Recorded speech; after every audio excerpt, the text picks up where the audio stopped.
Assalamualaikum warahmatullahi ta'ala wabarakatuh.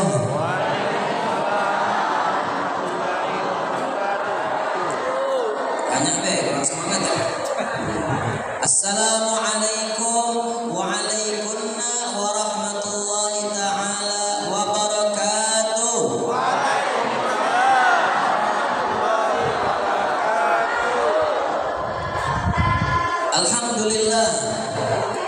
Alhamdulillahi ala ni'amihi wasyukru ala taufiqihi wa imtinanihi.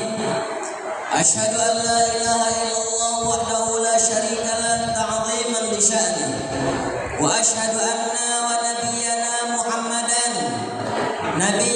Muhammadan sallallahu alaihi wasallam al-hadi ila ridwani. Allahumma shalli wa sallim wa barik wa karrim wa majid ala sayyidina Muhammadin wa ala alihi wa sahbihi wa a'wanihi. Allahumma shalli wa sallim ala sayyidina Muhammadin sahibit taj wal mi'raj wal buraq wal alam dafi'il bala wal waba wal marad wal ibtila'i wal alam jismuhu tahirun mutahharun mu'attarun munawwar man ismuhu maktubun marfu'un mawdu'un 'ala al-lawhi wal qalam syamsid duha badrid duja nuril huda misbahil dhalam abil qasim sayyidil arabi wal ajam nabiyil haramin mahbub inda rabbil masyriqaini wal maghribain faya ayyuhar rajuna minhu syafa'atan sallu alaihi wa sallimu taslima faya ayyuhal mushtaquna li ru'yati jamalih sallu alaihi wa sallimu taslima. Allahumma salli wa sallim wa barik ala sayyidina Muhammad. Allahumma salli wa sallim wa barik alaihi wa ala alihi. Amma ba'du. Alhamdulillah, yang kami muliakan, yang kami hormati, yang kami ta'zimi, para alim ulama, para jajaran pemerintah, para tokoh masyarakat, Bapak Ketua Masjid, dan juga Ketua Panitia, dan juga para ketua-ketua yang mungkin tidak bisa saya sebutkan namanya satu persatu. Mudah-mudahan Allah Subhanahu wa taala memanjangkan umur mereka. Mudah-mudahan Allah Subhanahu wa taala memberkahi umur mereka. Mudah-mudahan Allah Subhanahu wa taala meluaskan rezekinya. Mudah-mudahan Allah Subhanahu wa taala mempermudah semua urusannya baik di dunia dan di akhirat serta dikabulkan hajat-hajatnya. Amin ya rabbal. Tidak lupa kami muliakan dan kami kagumi.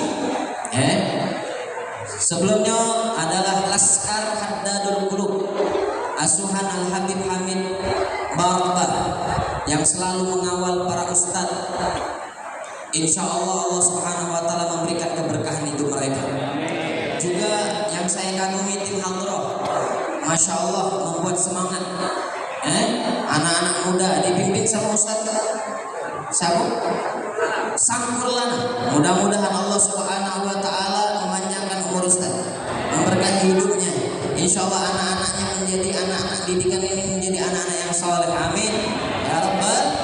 Bapak-bapak, ibu-ibu, Masya Allah, dari beberapa masjid yang tidak bisa saya sebutkan masjid-masjidnya karena lupa. Mudah-mudahan Allah Subhanahu wa taala selalu memberikan rahmat inayah pertolongannya kepada kita. Mudah-mudahan Allah Subhanahu wa taala memanjangkan umur kita semua. Mudah-mudahan Allah Subhanahu wa taala mengabulkan hajat permintaan kita semua.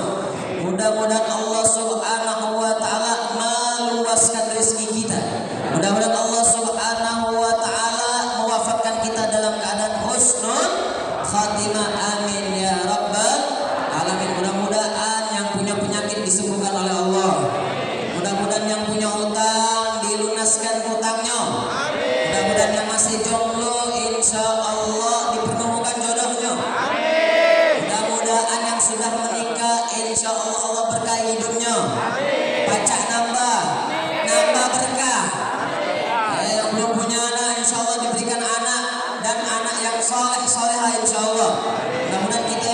semua menjadi bapak-bapak, anak-anak, pemuda-pemuda yang bisa membahagiakan hati Nabi besar Muhammad sallallahu alaihi wasallam.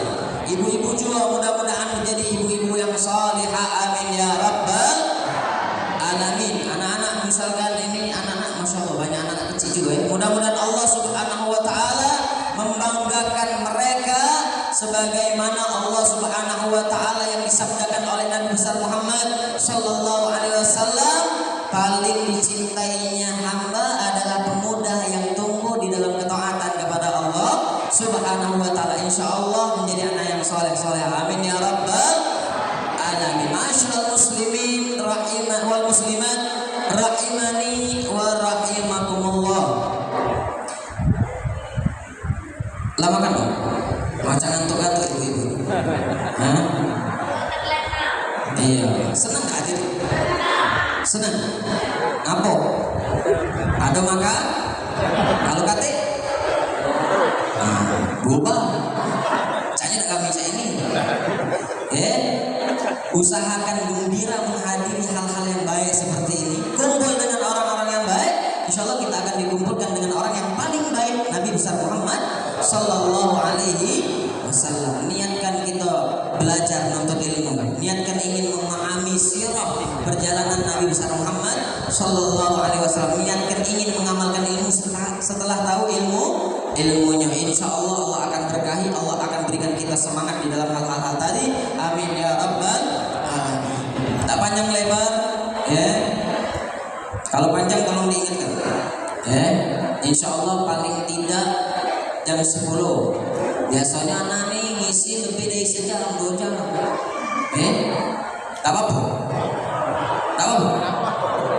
Apa dengan kita rewekan di sini. Ma'asyiral muslimin wal muslimat rahimani wa rahimakumullah. Alhamdulillah kami merasa gembira sekali. Pakai bahasa apa ini? Palembang atau Indonesia? Palembang. Palembang kan loh. Alhamdulillah saya merasa senang sekali. Senang niat. Begitu ada di sini, sebelum ada sudah dijemput. Nyampe sini dijamu makan sama siapa tadi? Pak Roni. Pak Roni. Ya, Babinsa. Nyampe sini sudah disuguhkan makanan. Disambut dengan Laskar Haddatul Qulub dan tim hadroh. Bapak-bapak, ibu-ibunya juga gak ingin menang gagal. Insya Allah karena kita saling mengembirakan seperti ini, turunlah ampunan Allah subhanahu wa ta'ala. Karena sabda Nabi Muhammad SAW, siapa yang saling menyenangkan hati saudaranya, maka dia akan mendapatkan ampunan dari Allah subhanahu wa ta'ala. Mudah-mudahan dosa kita diampuni oleh Allah subhanahu wa ta'ala, amin ya rabbal alamin. Ma'asyiral muslimin wal muslimat rahimani wa rahimakumullah. Berkaitan perihal acara saat ini memperingati Isra Mi'rajnya Nabi Muhammad sallallahu alaihi wasallam yang bertemakan sholat itu, jadikan sholat kebutuhan bukan hanya sebatas kewajiban. Dalam artian ketika adanya peristiwa Isra Mi'rajnya Nabi besar Muhammad sallallahu alaihi wasallam, perlu kita dengar, kenal dulu apa itu Isra Mi'rajnya Nabi Muhammad sallallahu alaihi wasallam. Isra Mi'raj itu, Isra adalah perjalanan, lebih tepatnya di waktu malam.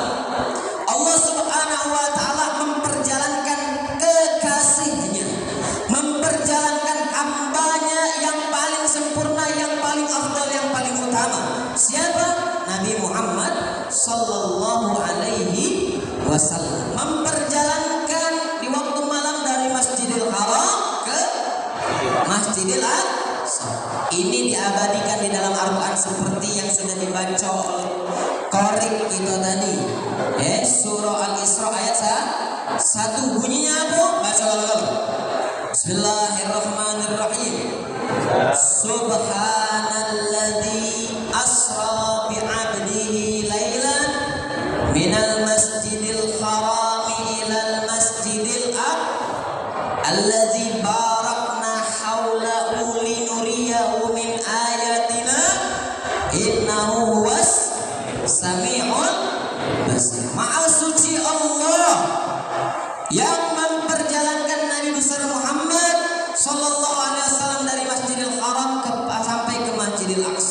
Masjidil Haram berada di mana? Makkah. Masjidil Aqsa berada di mana? Al-Quds atau Palestina. Jaraknya berapa jauh antara Makkah, Masjidil Haram ke Masjidil Aqsa? Kira-kira 1.500 km. Berapa? 1.500 km. Kira-kira. Jawab tidak? Seandainya perjalanan tersebut ditempuh dengan bis, kira-kira berapa jam kan? Dengan mobil? Kira-kira bisa setengah hari ya? 12 jam mungkin ya? Dengan pesawat? Ada tidak pesawat di zaman Nabi besar Muhammad Sallallahu Alaihi Wasallam? Tidak? Tidak ada. Perjalanan yang sangat jauh membutuhkan waktu yang lama, namun Nabi Muhammad Sallallahu Alaihi Wasallam menempuhnya sangat-sangat singkat. Itu baru perjalanan, belum naik, belum naiknya. Sangat singkat, sebagaimana ulama jelaskan. Kalau kita duduk naik, bekas duduk kita itu hangat, ya kan? Hangat enggak bekas duduk ibu kalau tegak? Hangat. Lah hangatnya tuh tidak hilang. Sebelum hangatnya hilang, sebatas waktu itulah dipegang tempat duduknya Nabi itu masih hangat. Ketika Nabi sudah selesai perjalanan balik lagi, tempat duduk beliau masih hangat. Berarti ini jarak waktunya sangat cepat. Inilah mukjizat Nabi besar Muhammad Sallallahu Alaihi Wasallam, keistimewaan yang dimiliki oleh Nabi besar Muhammad yang diberikan oleh Allah Subhanahu wa Ta'ala. Itu baru berjalan, belum naik. Naiknya ke langit pertama, kedua, ketiga, 4, 5, 6, 7, Arsy, Sidratul Muntaha, bertemu berhadapan dengan Allah Subhanahu wa Ta'ala, bertemu dengan para nabi, bertemu dengan para malaikat, diberikan apa? Hadiah terbaik, titipan teristimewa, teragung, termulia. Apa tuh? Salat 5 waktu. Yang asalnya berapa? 50. Nabi Muhammad meminta keringanan atas arahan Nabi Musa untuk dikurangi berapa? 5 sampailah ke 5 waktu diberikan keringanan oleh Allah Subhanahu wa Ta'ala. Ini adalah kasih sayangnya Allah Subhanahu wa Ta'ala. Begitu juga kasih sayangnya Nabi besar Muhammad Sallallahu Alaihi Wasallam kepada umat-umatnya. Karena Nabi paham tidak bakal kuat umatmu untuk menjalankan sholat 50 waktu. Jika 5 waktu macam ini, ada hilang-hilang. 5 waktu, ada yang nganyam 3 waktu. Kuatnya cuma 3 waktu Kalau kantong agak tebal dikit 5 waktu. Agak tipis lagi, nurun lagi 4 waktu, lebih tipis lagi kantongnya, agak gunyam dikit 2 waktu. Gunyam nian hilang, tidak pernah sholat. Ini benar tidak cara macam ini? Tidak benar. Yang benar macam mana? Punya masalah, punya apapun, kita dianjurkan oleh Nabi besar Muhammad Sallallahu Alaihi Wasallam untuk sholat. Sebagaimana Nabi Muhammad Sallallahu Alaihi Wasallam mengatakan kepada istrinya, kepada keluarganya, jikalau ada masalah apapun, maka ambillah wudhu sholat. Maka disitulah akan adanya ketenangan, ketentraman. Sebelum istiwa Isra Mi'raj ini perlu kita ketahui. Sebelum perjalanan Isra Mi'raj ini perlu kita ketahui bahwasanya pada tahun itu Nabi Muhammad Sallallahu Alaihi Wasallam mengalami beberapa kesedihan, mengalami hal-hal yang menyedihkan Nabi Muhammad Sallallahu Alaihi Wasallam. Perkara apa kiranya? Di tahun itu wafatnya istri tercintanya Nabi Muhammad yang bernama siapa? Sayyidatuna Khadijah, yang yang sering mensupport beliau. Sayyidatuna Khadijah yang memberikan harta jiwanya untuk Nabi Muhammad sallallahu alaihi wasallam, yang sangat dicintai oleh Nabi, wafat di tahun itu. Setelahnya wafat juga siapa? Paman Nabi Muhammad sallallahu alaihi wasallam yang bernama siapa? Sayyiduna Abu Thalib. Paman Nabi ini yang menjadi garda terdepan di saat Nabi Muhammad sallallahu alaihi wasallam mengalami beberapa masalah. Ada di sampingnya pamannya siapa? Sayyiduna Abu Thalib. Pun beliau wafat di tahun itu sebelum Isra Mi'raj. Jadi betapa sedihnya hati Nabi besar Muhammad sallallahu alaihi wasallam ketika ditinggalkan orang-orang yang dicintai oleh Nabi besar Muhammad sallallahu alaihi wasallam. Maka dari itu Allah Subhanahu wa taala untuk membesarkan hati Nabi, untuk menyenangkan hati Nabi, diajaklah Nabi Muhammad sallallahu alaihi wasallam ini Isra, berjalan di malam hari, dan Mi'raj ke Sidratul Muntaha menghadap bertemu Allah Subhanahu wa taala untuk menyenangkan hati Nabi besar Muhammad sallallahu alaihi wasallam. Pecah gitu. Kalau lagi sedih, lagi galau, lagi unyang, banyak utang, mak mano cagonya. Nanya ke hati kita dewek ke mano cago? Jalan-jalan pelesaian. Pelesaian. Kalau ibu-ibu mall mungkin ngilangkan penat, banyak pikiran. Akhirnya jalan-jalan.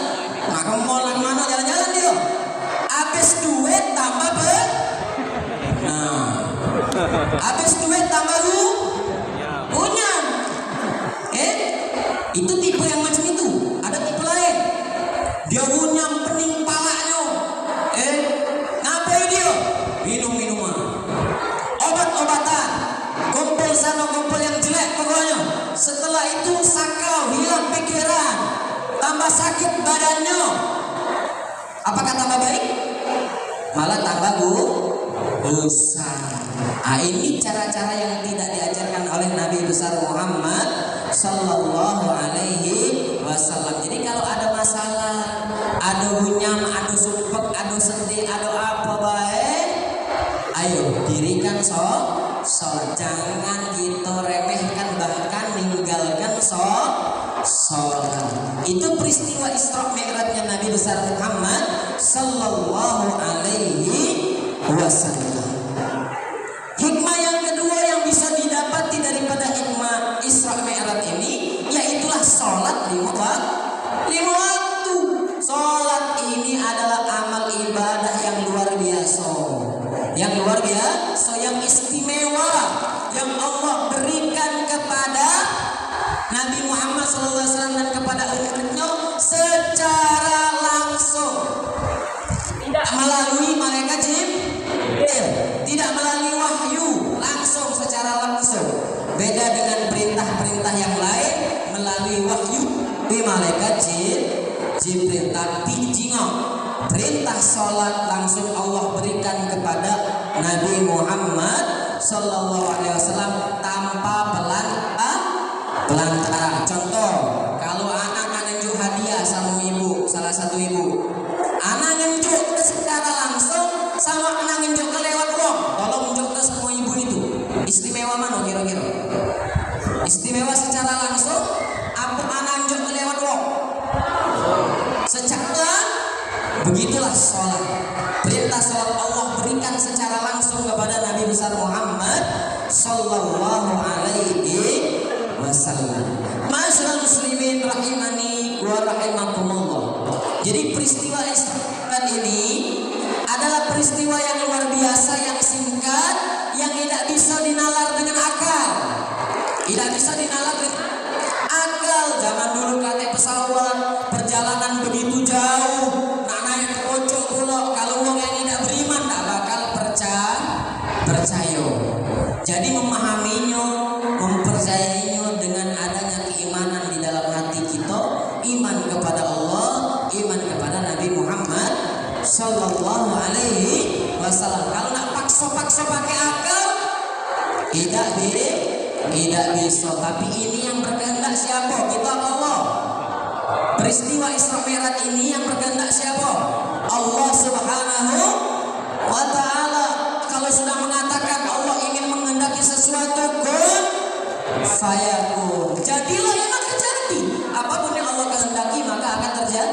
Yang tidak Allah kehendaki maka tidak akan terjadi. Maka memahami, mempercayai peristiwa semacam ini dengan keimanan yang ada di dalam hati kita, iman kepada Allah, iman kepada Nabi Muhammad Sallallahu Alaihi Wasallam, iman kepada malaikat, iman kepada kitab-kitab suci, iman kepada hari akhir dan semacamnya. Mudah-mudahan Allah Subhanahu Wa Taala tidak tarik cabut keimanan di dalam hati kita sampai wafat. Amin ya rabbal alamin. Setelah peristiwa Isra Mi'raj, orang kafir Quraisy ini mendatangi sahabat Sayyidina Abu Bakar As-Siddiq. Siapa bu? Sayyidina Abu Bakar, sahabat Nabi Muhammad. Didatangilah Sayyidina Abu Bakar ini orang kafir. Orang kafir ini musuh Nabi atau pecinta Nabi? Musuh Nabi. Datang ke sahabat Nabi. Datangi namanya Abu Jahal. Ngomonglah sama Sayyidina Abu Bakar. Wahai Abu Bakar, apa lagi yang diomong, yang diceritai oleh sahabat kau itu? Siapa yang dimaksud? Nabi Muhammad Sallallahu Alaihi Wasallam. Dongeng apa lagi? Kebohongan apa lagi? Dusta apa lagi yang diceritakan itu? Ngomong sama siapa ini Abu Jahal? Kepada sahabat Nabi. Apa kata Sayyidina Abu Bakar?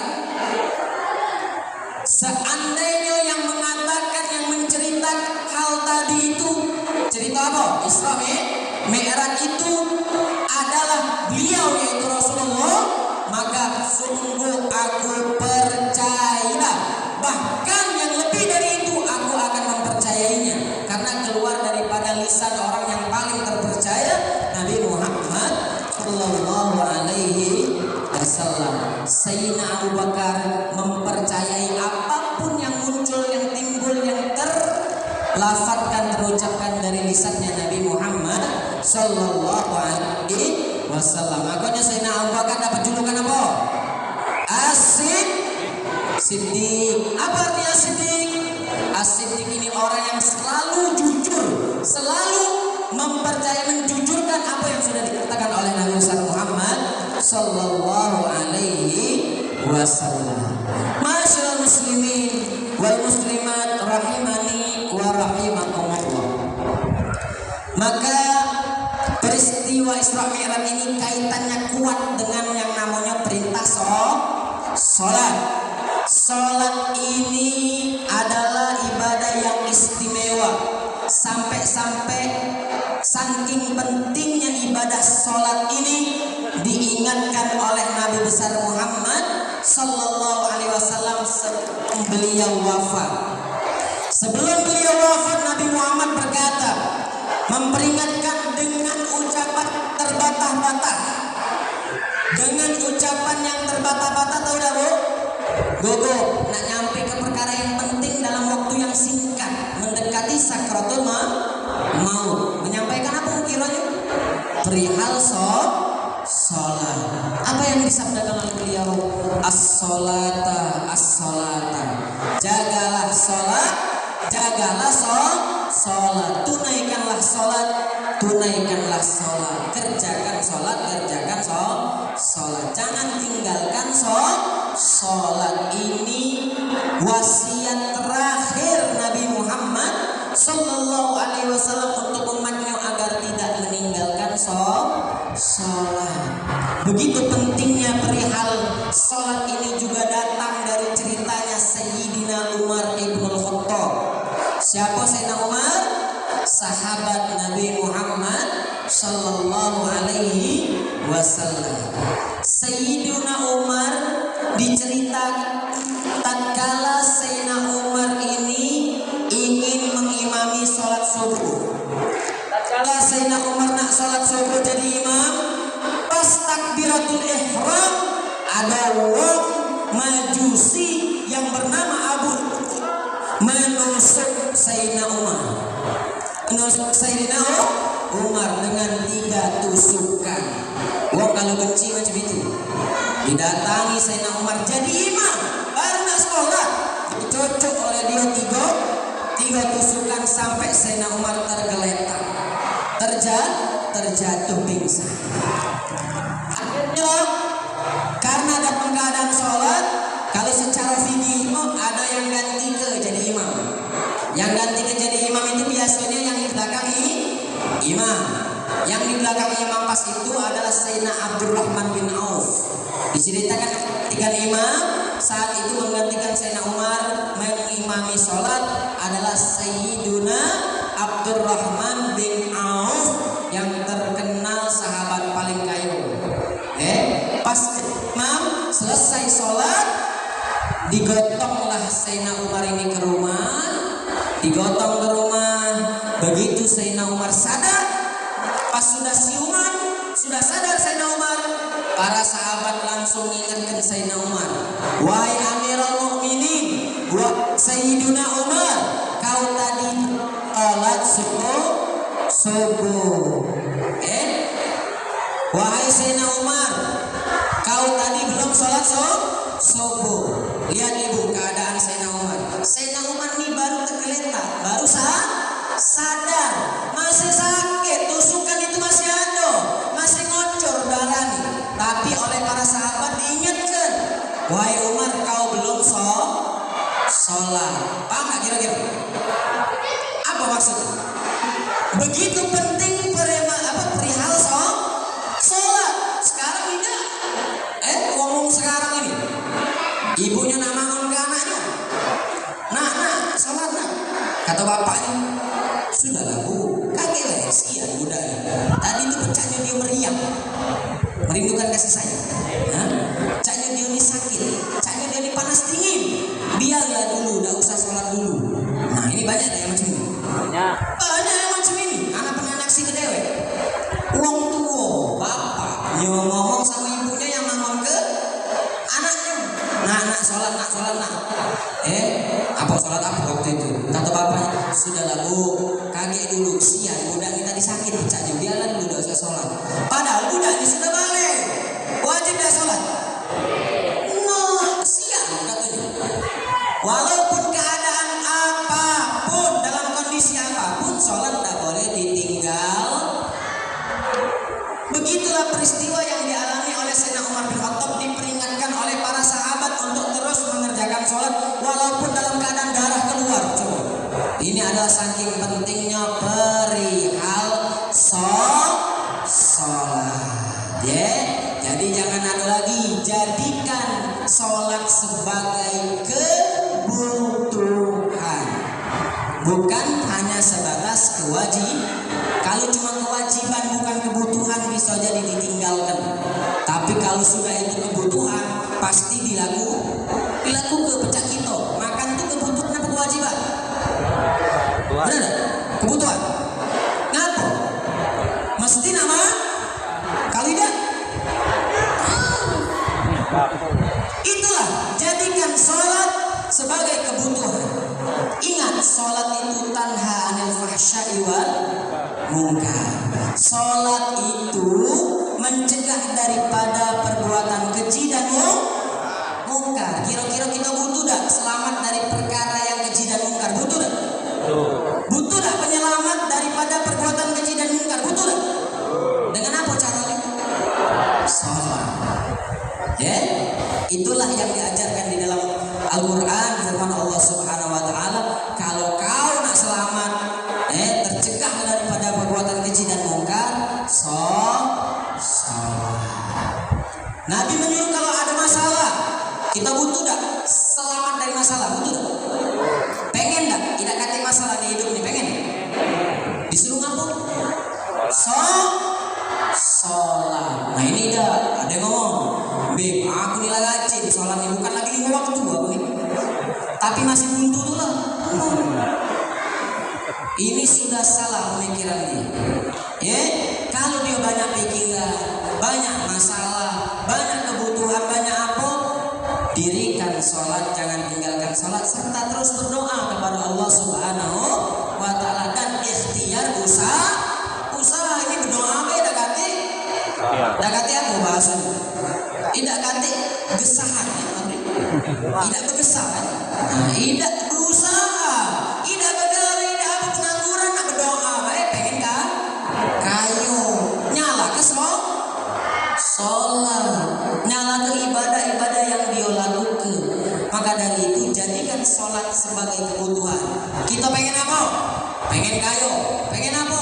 Pengen selamat dari masalah, selamat daripada hutang. Pengen apa? Pengen jadi orang yang soleh-soleha. Pengen apa? Anaknya agar menjadi anak yang soleh-soleha. Pengen apa? Panjang umur, murah rezeki. Pengen apa lagi?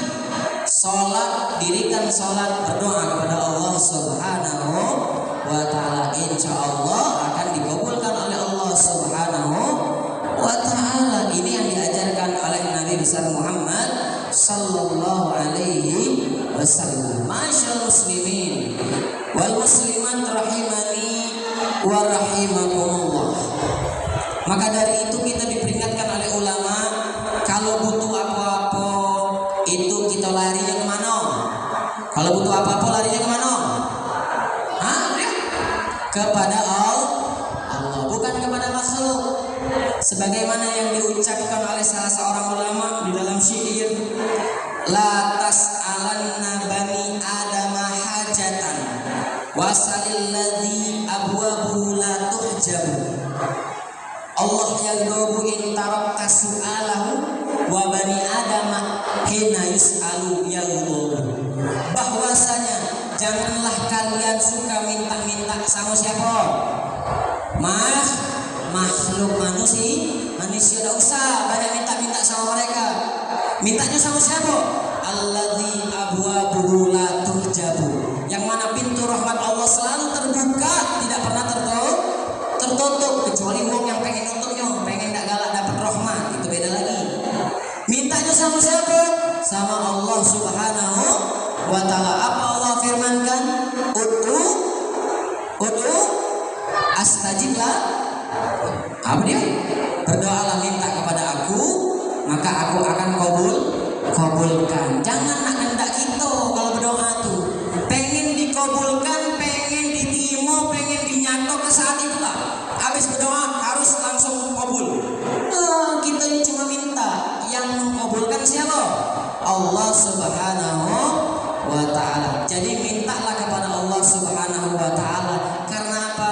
Allah murka kalau kita sombong tidak galak minta. Tapi kalau makhluk yang sering diminta-minta, maka mereka yang marah. Tapi kalau kita sering minta sama Allah, Allah bertambah senang karena kita sering minta, dan itu adalah perintah Allah, anjuran Allah Subhanahu wa Ta'ala untuk kita makhluknya agar selalu meminta kepada Allah Subhanahu wa Ta'ala. Allah yang maha mampu, tidaklah Allah membutuhkan makhluknya, kecuali makhluklah yang membutuhkan Allah Subhanahu wa Ta'ala. Sebagaimana di dalam akidah dijelaskan, Allah ini tidak butuh daripada selain Allah. Dalam artian Allah tidak butuh kepada makhluk siapapun, melainkan hamba-hamba Allah, makhluk Allah yang membutuhkan kepada Allah Subhanahu wa Ta'ala. Jadi setiap kali kita pengen apa baik, apa yang kita butuhkan, kembalilah kepada Allah Subhanahu wa Ta'ala. Minta dulu sama Allah Subhanahu wa Ta'ala melalui sholat, melalui doa dan semacamnya. Insya Allah baru akan dikabulkan oleh Allah Subhanahu wa Ta'ala. Ini ada lagi yang ngomong, Beb, anaknya sholat tidak usyuk-usyuk, sama yang tidak usyuk. Sholat masih tidak berbuat keji dan mungkar, masih tidak bermaksiat. Katanya sholat ini mencegah perbuatan keji dan mungkar, tapi masih deh aku tidak bermaksiat. Kalau macam ini aku tidak usah sholat. Nah ini salah benar? Salah. Ada lagi wong yang banyak berbuat keji dan mungkar, berbuat maksiat, tidak galak sholat. Ngapa? Dia malu, minder, tidak lemah nak kerjakan sholat karena dia masih banyak dosa. Benar tidak macam ini? salah. Yang benar macam mana? Selalulah sholat, minta kepada Allah Subhanahu wa taala agar terhindar daripada perbuatan keji dan mungkar, agar dijauhkan daripada maksiat. Ada yang ngomong lagi, aku sholat tidak khusyuk, tidak merasakan kelezatan di dalam sholat. Susahnya anak merasakan kelezatan di dalam sholat, akhirnya malas sholat. Apa dia lagi budak ini? Di dalam kitab Tambihul Mu'tarrin dijelaskan bahwasanya ada ulama yang mengatakan bahwasanya aku selama 20 tahun tidak merasakan kelezatan sholat. Coba bayangkan berapa tahun? 20 tahun berusaha nak mendapatkan kelezatan sholat tapi tidak dapat. Baru 20 tahun itulah aku mendapatkan kelezatan ibadah, di antaranya sholat. Nah kita wong macam ini, kita biasa-biasa baik macam ini, sudah males-malesan sholat. Maka mudah-mudahan Allah Subhanahu wa taala selalu memberikan kita nikmat, semangat di dalam melakukan ibadah kepada Allah Subhanahu wa taala. Amin ya rabbal alamin. Sebelumnya kita lanjut sedikit, kita baca dulu qasidah salawat kalau baca pakai hadroh. Allahumma shalli ala sayyidina Muhammadin tibbil qulubi wa dawaiha wa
cerita ini datang daripada sebagian seorang yang alim.